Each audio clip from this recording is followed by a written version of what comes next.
Shalom, shalom a todos, Bruhim Nabaim, sejam todos bem-vindos ao nosso canal. Você, irmã e irmão, amigos e amigas, está nos assistindo, sejam todos bem-vindos. E você que não se inscreveu ainda no canal, é novo no canal, se inscreva. No final dessa explanação, se você for do seu agrado, for bom para você, né, e quer e se sentir edificado, você também possa estar compartilhando. Nós pedimos para vocês compartilhem com seus familiares, para que nós venhamos crescer, né? Nosso canal aqui é destinado a ensinar a Torá, caminhar todos para melhor techuvá, né? Independente da sua questão, se quer se aproximar da Torá e é bloqueado, não consegue se aproximar da Torá, tem dúvidas, nosso canal aqui é destinado para poder auxiliar a todos. Baruch Hashem. Semana da Parashat Shemini, passamos por uma semana abençoada e maravilhosa, vivenciamos a festa de Pessa, a festa da libertação, né? Onde ali comemoramos durante 7 dias. O primeiro dia nós fazemos o Seder, né? No decorrer da semana comemos Matzah, e o último dia é o dia que de fato o povo passou pelo Yam Suf, né? Mar Vermelho, Mar de Juncos, e aonde o povo foi libertado e livre de uma vez por todas de Eretz Mitzrayim. E hoje, não só sobre nossos antepassados, mas hoje sobre nós, no contexto espiritual, não é? Baruch Hashem. E por conta dessa festa de Pessa, nós tivemos leituras especiais. E é por isso que a Parashat Shemini foi postergada, né? E essa semana entramos, depois do Shabat, né, da semana passada, entramos na Parashat Shemini, né? Iniciamos essa Parashá, que é a Parashá da santificação, né? É a Parashá onde Deus dá certos mandamentos referentes à santificação da alma, né? No seu aspecto em si, o livro de Vaikra, Levítico, é o livro da santidade, né? É o livro que traz mandamentos para nós, para nos santificarmos. Em Bezrat Hashem, estaremos aqui explanando essa Parashá maravilhosa, né? A Parashat Shemini é a Parashá da santidade, uma Parashá elevada. A Parashat Shemini ela aborda pontos importantes para a elevação da nossa alma, né? E ela fala da inauguração do Mishkan, da morte de Nadab e Avihu, os filhos de Aharon Napoim, o sacerdote, e fala das leis alimentares, da Kashrut, né? Para quem não sabe o que é Kashrut são as leis alimentares que todo judeu e todo observante da Torá que trouxe a si o jugo, né, da Torá, devem praticar, né? Que praticam, né? Essa Parashá fala sobre os animais puros e os animais impuros que todo Bnei Israel e todo observante da Torá devem praticar, né? E a Parashá inicia com a inauguração do Mishkan, né? No 8º dia, depois dos 7 dias de preparações. E ela começa com Moshe convocando no 8º dia Aharon, seus filhos e os anciões de Israel para pegar um bezerro para a oferenda de pecado e um carneiro para a oferenda queimada, para oferecer diante de Hashem.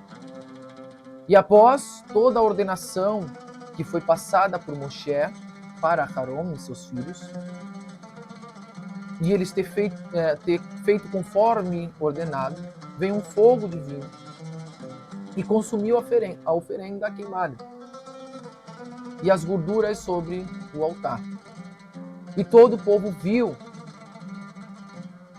e se maravilharam. Né? Todo o povo viu aquilo que aconteceu. E eles cantaram louvores e se prostraram sobre suas faces.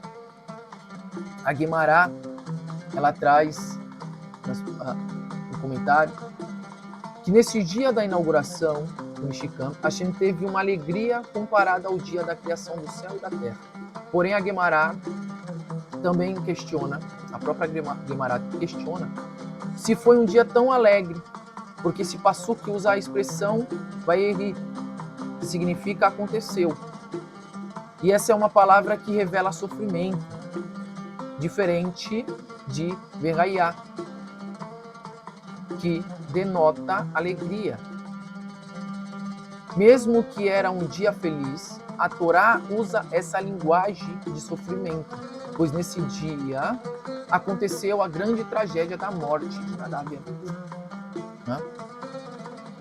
Os filhos de Aharon, Nadav e Abiú, após a inauguração do Mishkan, cada um tomou o seu incensário, colocou fogo nele e depois o incenso. E eles ofereceram diante de Hashem um fogo estranho, que ele não havia lhes ordenado, conforme escrito no capítulo 10 da Parashá. E um fogo saiu diante de Deus e os consumiu, e eles morreram diante de Deus. O Rahan, Rabi Eliezer, diz que os filhos de Aharon só morreram porque eles se atreveram a julgar e tomar decisões legais na presença de Moshe, seu mestre. Já Rabi Ismael disse que eles morreram porque tinham entrado no santuário depois de terem bebido vinho. A prova disso é que, após a morte deles, a Torá advertiu os sacerdotes sobreviventes para que não entrassem no santuário depois de terem bebido vinho. Como traz mais para frente no versículo 9 da Parashá, quando Hashem fala a Aharon: quando vocês entrarem na tenda da reunião, nem vocês nem seus descendentes poderão beber vinho embriagante, senão vocês morrerão. Este é um estatuto eterno para todas as suas gerações, para distinguir entre o sagrado e o profano, e entre o impuro e o puro. Outras explicações falam que eles praticaram idolatria ao tomar vinho e ter se embriagado. Tomaram o seu incensário, colocou fogo nele e depois colocaram incenso. E foram oferecer diante de Deus um fogo estranho. Isto para Hashem foi uma prática idólatra aos olhos dele, já que a ordem é de fazer isso dentro do Kodesh HaKodashim e não fora, conforme descrito em Levítico 16:12 na Parashá Harimot, que o incenso fosse colocado sobre as brasas, né, fora, e levado fumegando para dentro. Né? Então, na Parashá Harimot, é descrito que se fosse colocado, as brasas fora e levado para dentro já fumegando, seria inválido e seria passível de morte. Então era o oposto, né? Você pegava a brasa, pegava o incensário, entrava no Kodesh HaKodashim, colocava o incenso em cima da brasa, né? E ali fazia todo aquele nevoeiro, né? E já que eles fizeram o oposto disso, isso aí foi passível de morte para eles e aos olhos do Eterno, já que eles colocaram a brasa fora e o incenso tudo fora e levaram fumegando para dentro, foi inválido e foi por isso que eles morreram, né? Foi uma prática idólatra aos olhos, né, de Hashem. mas tem uma explicação para entender a morte de Nadav e Abihu, né?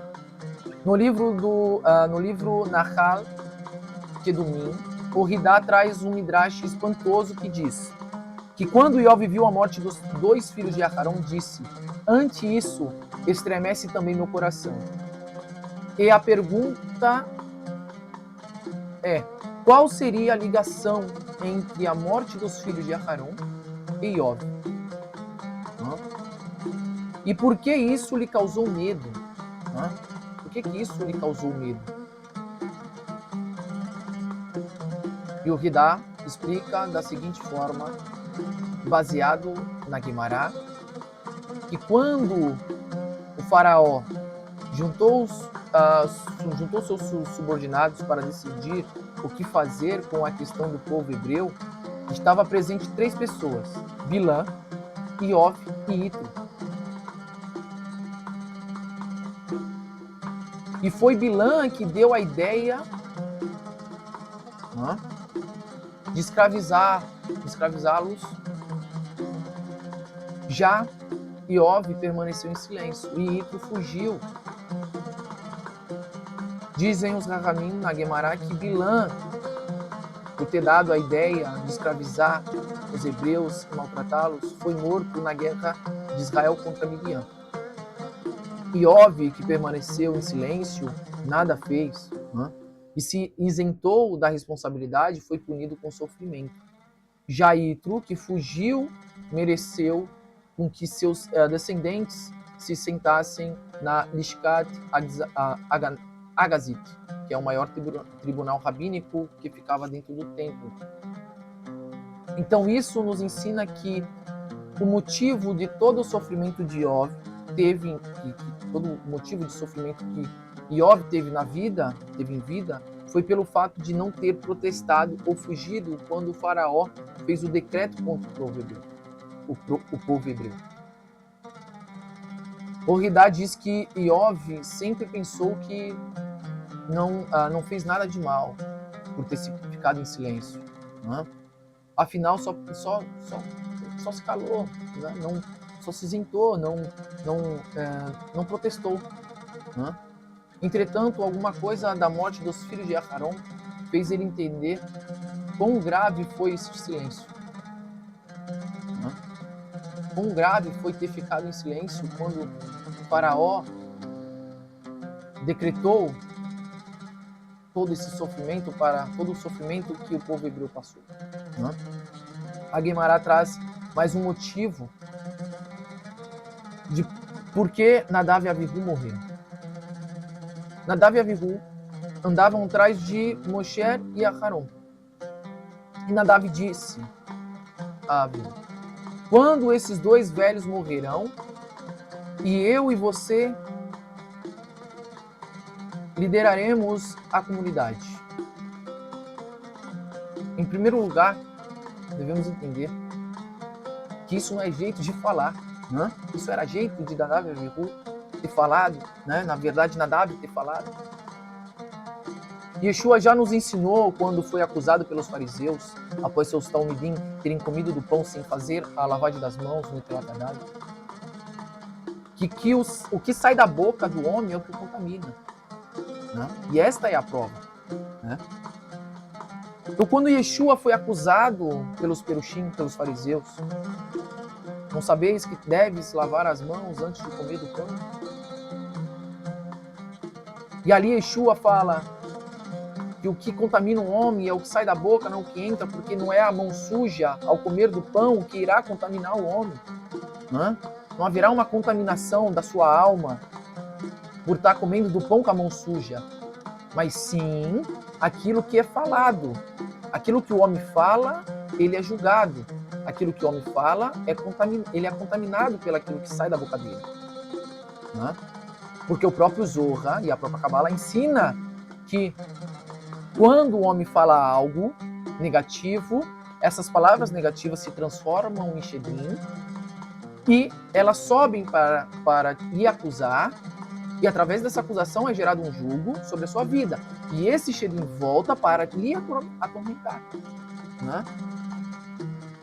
E nessa tormenta você acaba se purificando, se contaminando, né? Então essa é a prova da fala de Nadav e Abihu.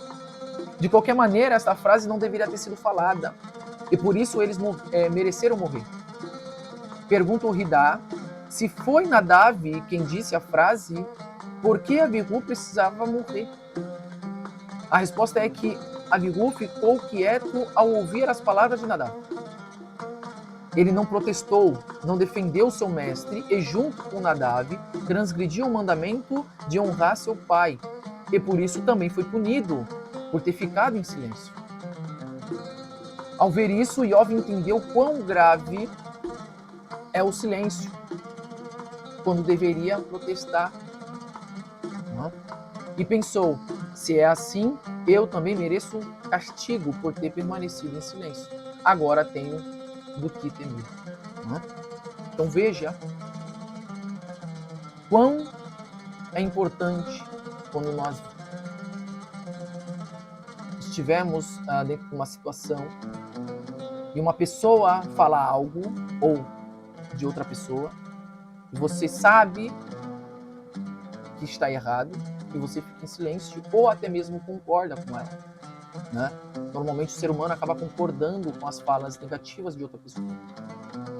E você deve fazer o oposto, você deve protestar, você deve falar que está errado, deve repreender o seu irmão, né? Para que isso não traga julgo para a sua vida, né?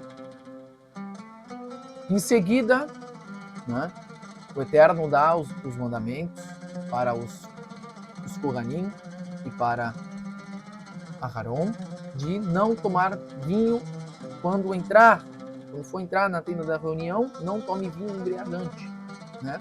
Em seguida, Hashem também instrui e dá as mitzvot diferente a Kashrut.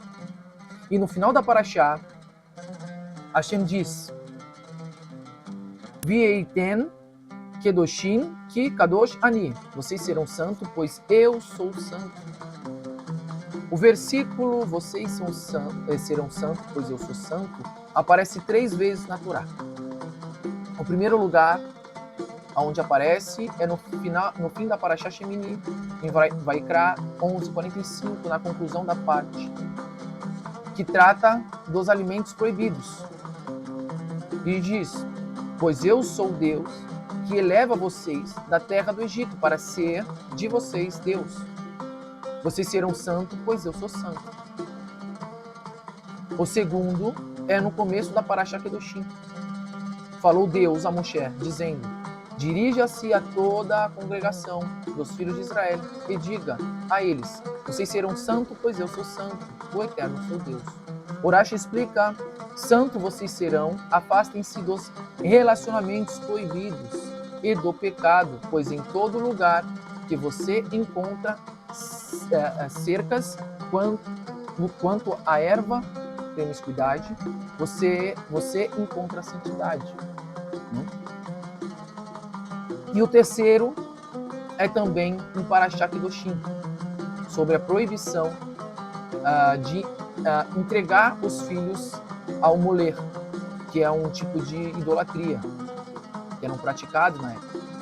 E diz: santifiquem-se e sejam santos, pois santo eu sou, o Eterno seu Deus. Explica Urashi em nome de Torat Kohanim. Santifique-se é o afastamento da idolatria, que são os 3 tipos de pecados que o Eterno abomina, né? Que é a idolatria, a imoralidade e o derramamento de sangue, né? Então, irmãos, é necessário explicar o que há de especial nesses trechos que o conceito de santidade é lembrado, e também porque a Torá liga a santidade do homem à de Deus, uma vez que é impossível o ser humano chegar a um nível tão elevado ao ponto de ser assemelhado a ele, né? Na interpretação literal, está sendo dito: seja santo na terra como eu sou no céu. Segue santo porque você carrega meu nome dentro de si. E para me servir e ser meu servo, você terá que ser santo, porque de quem você fala e serve é santo. Yaakov Hatzadik ensina 3 caminhos para Teshuvah, lá em Atos 15. E esses 3 caminhos para Teshuvah e para a santidade que é ensinado, a primeira é se abster da idolatria, segundo, da imoralidade e da promiscuidade, e terceiro, da carne sufocada e do sangue. Esses são os 3 caminhos para a santidade e a Teshuvah. E sem santidade não existe Teshuvah. E sem Teshuvah verdadeira não existe santidade. Então é importante ter no início da Teshuvah esses 3 caminhos. Então Hashem ordena a Moshe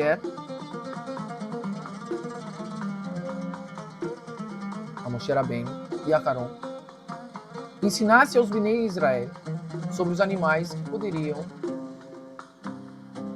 e os animais que não poderiam ser comidos. E a Kashrut, ela não só se baseia em animais puros e impuros, mas também a maneira que é abatido. Tem essa questão do abatimento do animal. Dentre todos os animais que Hashem classificou, e todos que ele colocou de forma detalhada. Hashem classificou cada animal detalhadamente para que não houvesse qualquer tipo de erro, ou dúvida. E dentre os animais, qual poderia comer? Então, Hashem ele ali ensina, deixa escrito, que dentre dos animais poderia comer os vertebrados, que são da classe dos mamíferos. E aqui irei passar para vocês quais são esses animais. Então, dentro dos vertebrados, da classe dos mamíferos, que tem o casco fendido e ruminante. Então, os bois, as vacas, as ovelhas, os carneiros, os cordeiros, cabras, veados, gazelas, antílopes, as girafas. Esses são os animais que poderiam ser comidos, porque tem o casco fendido, e é ruminante. O que seria ruminante? É uma forma de digestão. O animal come, aí tipo como se fosse um refluxo. Aí depois ele volta de novo e tritura o alimento e engole. Das aves, a galinha, o galo, o frango, a pomba, a rolinha, a codorna, o peru. Essas espécies de aves poderiam ser comidas. Dos animais aquáticos poderiam ser comidos todos aqueles que tenham escamas e barbatanas. E são os únicos animais que não há necessidade de um ritual de abatimento. Não precisaria de uma xerritá. Então os animais aquáticos são isentos a xerritá. Pescou, comeu. Já dos invertebrados, de acordo com a Torá, só poderiam comer os que tinham joelhos estendidos acima dos seus pés, para separarem para saltarem sobre o solo, que são os gafanhotos vermelhos, os gafanhotos amarelos, os gafanhotos manchados de cinza e os gafanhotos brancos. Esses eram os únicos insetos que poderiam ser comidos. Então, a Torá especificou, isso está na Torá, dentre todos os insetos, só esses poderiam ser comidos. E aí, a Torá também orienta, Hashem orienta, os animais que não poderiam comer. E aí, aqui vamos trazer também detalhadamente. Dos vertebrados que não poderiam se comer, são da classe dos mamíferos que tinham pata, né? Ou os de casco, os de pata, os de casco que não são fendidos, né? Que são só tem o casco fechado e que tem um casco fendido, mas não são animais ruminantes. Esses eram impuros e não poderiam ser comidos, né? No caso, os da família dos felinos, da família dos mamíferos silvestres, da família dos equinos, os suínos, né, que é o porco, e etc. Então, todos esses animais da classe mamíferas não poderiam ser ingeridos. Também tem os répteis, né, um grupo de répteis que são vertebrados, como as cobras, os jacarés, as tartarugas. Todos aqueles que se rastejam não podem ser consumidos. Né? Da classe das aves, todos aqueles que caçam e comem carne são impuros. Né? Então, todos os animais que voam, né, todas as aves que faz a sua caça e comem da sua caça, né, esses são aves impuras que não poderiam ser comidos. No caso, os grupos de rapina, que são as águias, os gaviões, as aves de bico curvo, como os papagaios, araras, periquitos, as aves aquáticas, que são os gansos, o cisne, as aves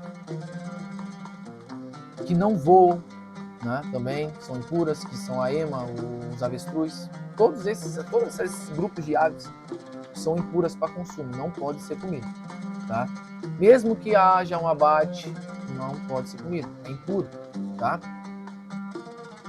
Então, da classe dos aquáticos, agora da classe dos aquáticos, os crustáceos, né, que é os camarão, lagosta, lagostim, caranguejo, siri, os moluscos, né, que é lula, polvo, ostras, mexilhão, vieira, né, e as ameijoa, né, vocês já ouviram falar, esses não podem ser comidos, né, os ouriços do mar, que é um outro grupo de fruto do mar, os peixes que não têm ou não obtêm barbatana e escamas, que são peixes de couro, né, como os tubarões, barbado, etc., não podem ser consumidos, né? Esses são grupos de aquáticos, né, que não podem ser comidos, tá? De maneira nenhuma, são animais impuros, tá?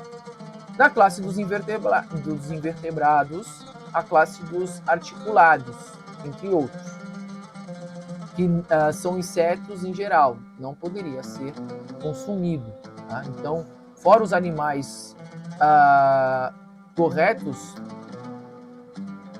para comer, né? Também dentro da Torá tem a maneira certa de se abater o animal. Então, quando todos os animais da categoria pura para se comer são animais puros, kasher, de natureza, fora isso tem o abatimento, né? O abatimento correto. E aí muitos falam, isso não está na Torá, isso não está na Bíblia, isso é lei rabínica, né? Mas não é.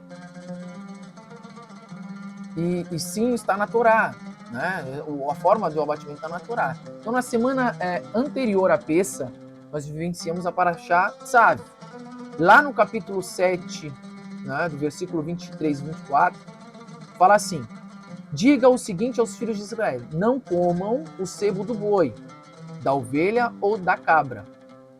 O sebo de um animal impropriamente abatido ou fatalmente ferido.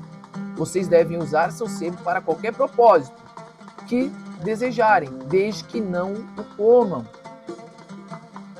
Então, o que esta passagem está dizendo? Inclusive os Rahamim, os sábios, comentam sobre isso, né? Que se você encosta na carcaça do boi, da ovelha, da cabra, da galinha, ou de qualquer animal puro de natureza, você não se impurifica, tá? E também pode usar o seu sebo para qualquer propósito, menos da alimentação, né? né? Não pode comer, como diz o versículo, se o animal for impropriamente abatido ou fatalmente ferido, está proibido para consumo, né? Também Levítico 17, 10 e 11, na Parashá Aharimot, diz: qualquer pessoa, seja da casa de Israel ou dos convertidos, que habite entre eles, né, comer qualquer sangue, eu dirigirei meu rosto à pessoa que comeu sangue, e a extirparei dentre do seu povo, porque a alma da carne está em seu sangue. E foi por isso que eu designei que ele fosse colocado sobre o altar, para espiar pelas almas de vocês.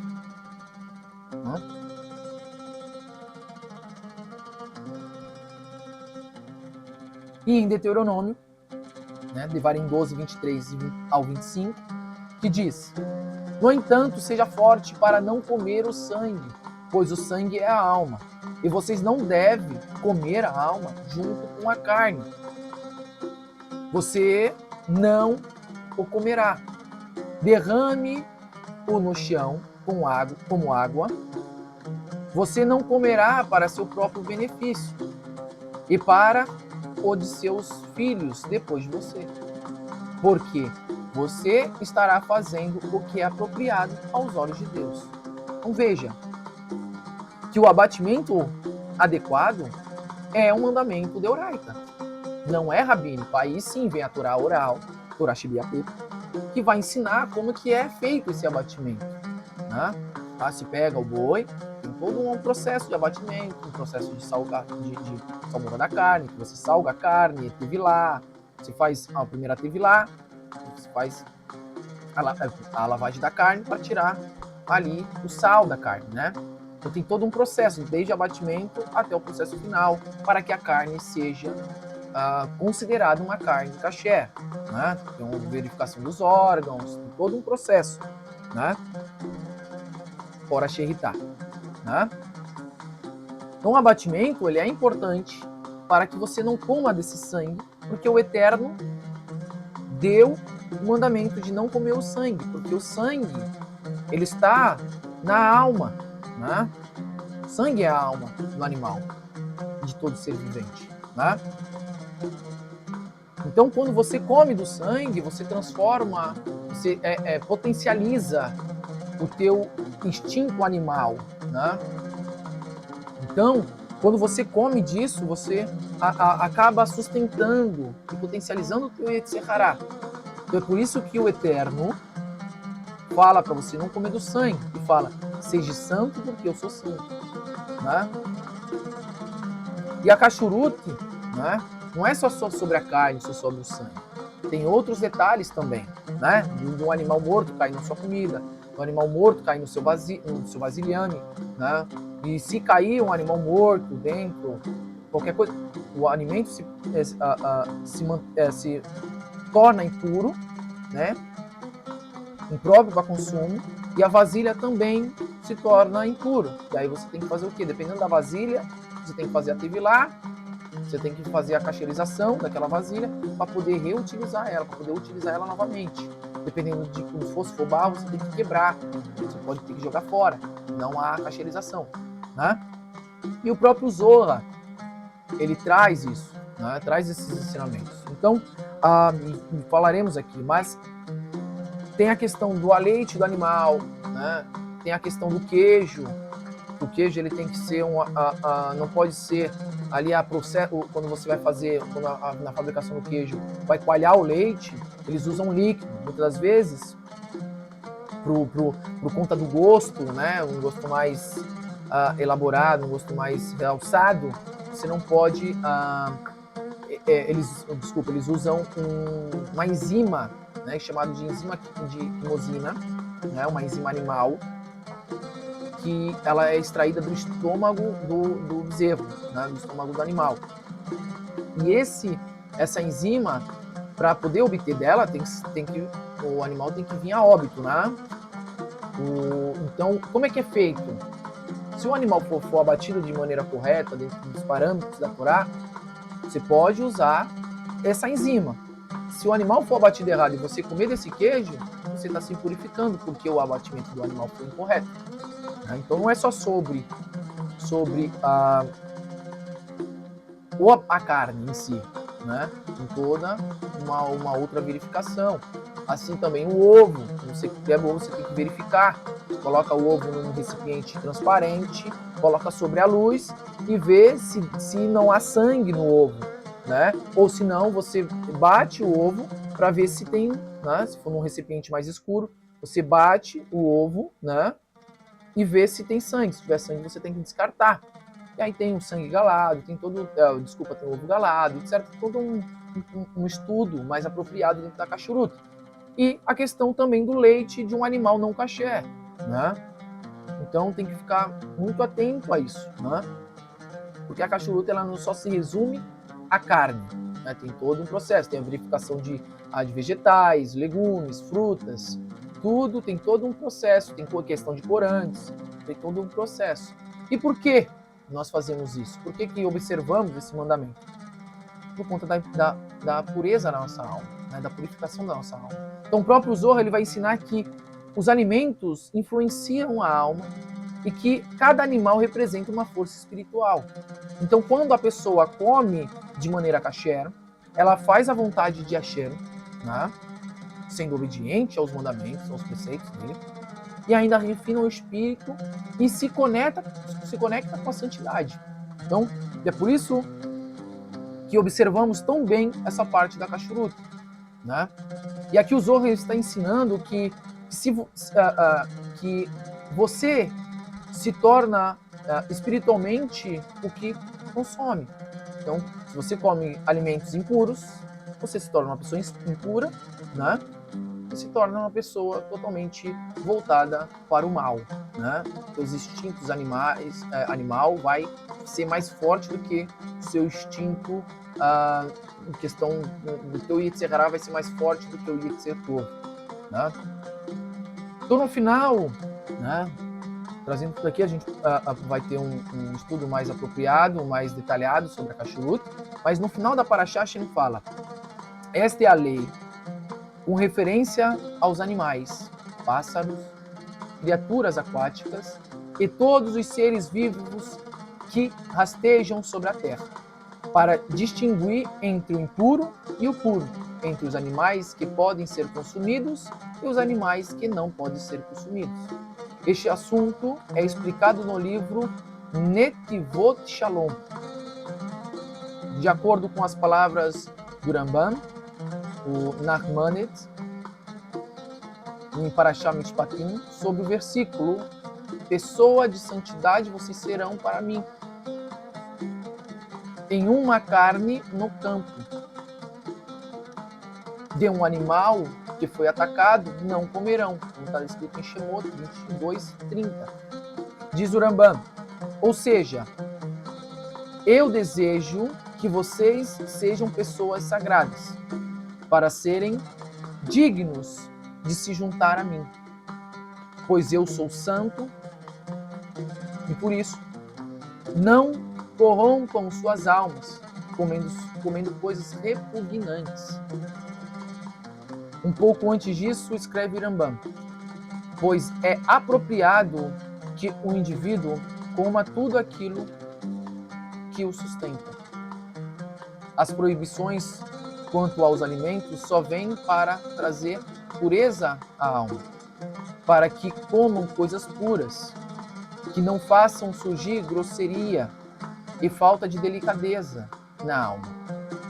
Portanto, foi dito: pessoas santas vocês serão para mim. Nos livros sagrados consta que o propósito de toda a Torá e de seus 613 mandamentos é ligar cada membro do povo de Israel a Deus.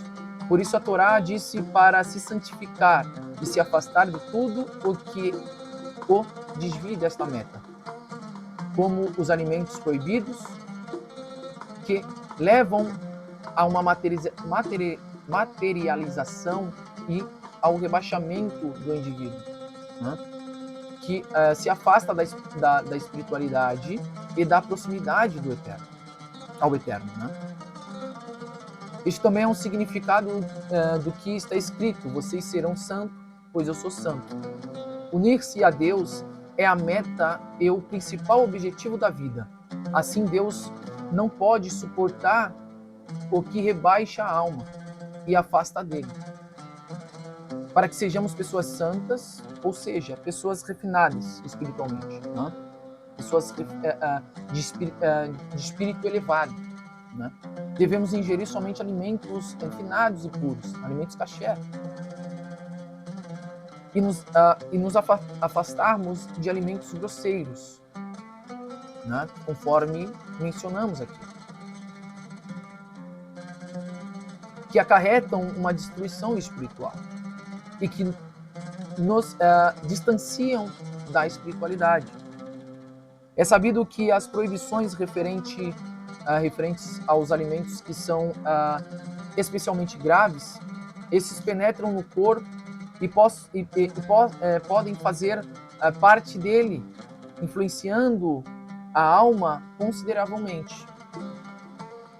Ao se importar com as leis da Kashrut, cada ser humano se importa com as leis da Kashrut, o indivíduo torna-se frio e distante do temor dos céus, do temor aos céus e do cumprimento das mitzvot, né? Então, ao não se importar com essas leis, o indivíduo ele se torna frio, né? Ao não se importar com as leis referentes à santidade, referente aos alimentos, faz a pessoa se tornar extremamente fria e distante do temor dos céus e do cumprimento dos mandamentos, né? Porque o seu Yetzer Hará está mais elevado que o Yetzer Tov, está mais aflorado, está mais forte. E o Yetzer Tov tenta agir para quebrar, mas não consegue, porque é colocado aquele par sobre a pessoa, né? Então, por isso que é importante termos a alimentação kasher, uma alimentação saudável, uma alimentação adequada, uma alimentação pura, santificada, para que venhamos ter um elevo espiritual grande, para que possamos nos conectar com a Kadosh Baruch Hu. Hazak Uvaru, essa foi a nossa introdução, a nossa explanação da Parashá Shemini, Baruch Hashem. Bendito é o nome do Eterno por isso. Você que foi edificado com essa explanação, com essa explicação, com esse shiur, pedimos para vocês que vocês compartilhem nosso canal, compartilhem essa mensagem, esse vídeo com os seus amigos, com seus próximos, com seus familiares que amam escutar a Torá, que praticam a Torá, ou até mesmo aquelas pessoas que têm dúvidas sobre o que comer, o que não comer, né? Então compartilhe, nos ajude a crescer, né? Se inscreva no canal, ative o sininho, para quando aqui publicarmos mais vídeos, seja notificado para você, né? Curta, deixe seu comentário positivo para que o algoritmo entenda que está sendo relevante nossos vídeos, né? E você que quer fazer parte do corpo de membros da nossa Beit, né? Deixaremos aqui o nosso QR Code para você estar adentrando no grupo. E quando você ali for adentrar no grupo, você vai ser encaminhado para um grupo de avisos, né? E estaremos vendo ali que você se interessou de entrar e chamaremos você no privado, né? Nós também temos o secretariado, né? E chamaremos você no privado para nos apresentarmos a você, explicar como que é a nossa prática, como que é a nossa Beit, né? E conversaremos com você e você estará entrando no nosso grupo principal, onde é liberado links para poder estar tendo aulas específicas, que aqui não é divulgado, e etc, né? Materiais de estudo, né? Então, nós temos três grupos dentro do nosso grupo principal. E uma delas é a Beit Midrash, e lá nós disponibilizamos sempre materiais para as pessoas estudarem, para os alunos estudarem. E nós estamos nessa busca de um crescimento, né? Porque muitos ensinam, mas ensinam de maneira errada, não traz contexto histórico, não traz nada desses pontos, e estamos aqui para isso, para passar para vocês sem ocultar nada, né? Então, nós temos a frase e também o entendimento que todos merecem entender e conhecer a verdade. Se ela vai seguir ou não, já é um problema dela, né? Então nós esperamos vocês, né? Compartilhe, curte o nosso canal, né? E que você seja edificado sempre com nossos vídeos e que possamos estar sendo bem aqui didático para vocês, e esperamos todos vocês, né? Para vocês que têm interesse, é só clicar aqui no QR Code.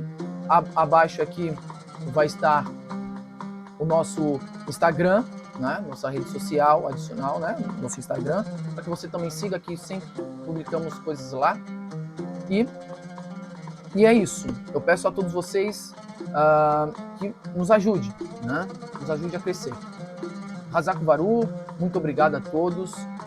Um ótimo Shabbat Shalom para vocês. Vocês tenham um Shabbat deleitoso para a honra e glória do Eterno. E aguardamos todos vocês para estar fazendo parte do corpo de membros da nossa Beit Netzari. Tá bom, irmãos? Shalom a todos, Shabbat Shalom, Lehitraot e até breve.